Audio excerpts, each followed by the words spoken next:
अब हम आपको नेपाल के संकट से जुड़ी ऐसी जानकारी देने जा रहे हैं जो शायद ही आपने कहीं और देखी हो।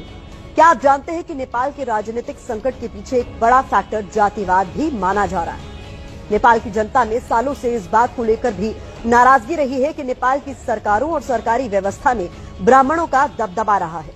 नेपाल में ब्राह्मणों को बाहुन कहा जाता है। नेपाल के राष्ट्रपति, प्रधानमंत्री, सेना प्रमुख, संसद के स्पीकर जैसे पदों पर ब्राह्मण बैठते रहे हैं। ऐसा तब है जब नेपाल में ब्राह्मणों की आबादी महज 12.2% है, लेकिन हर क्षेत्र में इनका दबदबा है। नेपाल में सबसे बड़ा जातीय समूह क्षेत्रीय है। भारत में जिन्हें क्षत्रिय या फिर राजपूत कहा जाता है।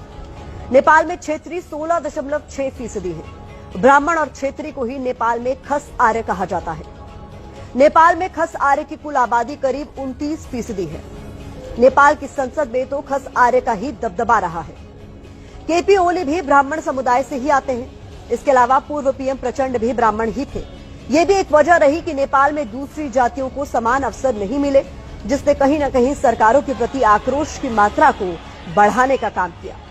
सवाल उठने लगे कि नेपाल में कम्युनिस्ट राज है या फिर ब्राह्मण राज। यहां गौर करने वाली बात यह भी है कि भारत के एक और पड़ोसी देश में राजनीतिक अस्थिरता का संकट गहरा गया है। तो ये हमारे देश की सुरक्षा और कूटनीति के लिहाज से कितना गंभीर है, आपको मैप